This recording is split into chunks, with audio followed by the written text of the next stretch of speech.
ক্যামেরার নজরদারির কারণে মহাসড়কে চাঁদাবাজি কমে আসবে বলে মন্তব্য করেছেন স্বরাষ্ট্রমন্ত্রী সালাউদ্দিন আহমদ।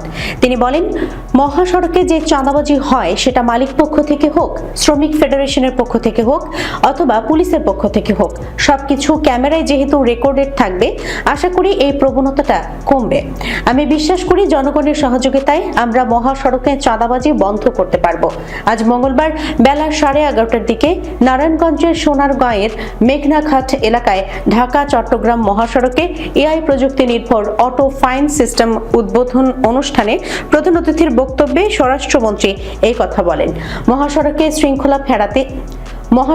শৃঙ্খলা ফেরাতে হাইওয়ে পুলিশ যুগান্তকারী পদক্ষেপ বাস্তবায়ন করছে উল্লেখ করে স্বরাষ্ট্রমন্ত্রী বলেন, ঢাকা চট্টগ্রাম মহাসড়কের 490টি পিলারে স্বয়ংক্রিয় ক্যামেরা ও এআই প্রযুক্তির ক্যামেরা স্থাপন করা হয়েছে। নির্ধারিত গতিসীমা লঙ্ঘন, ট্রাফিক আইন ভঙ্গ, উল্টো পথে চলাচল, ওভারটেকিং ও সাইন সিগন্যাল অমান্য করার মতো অপরাধ ক্যামেরার মাধ্যমে স্বয়ংক্রিয়ভাবে শনাক্ত হবে বলে জানান স্বরাষ্ট্রমন্ত্রী।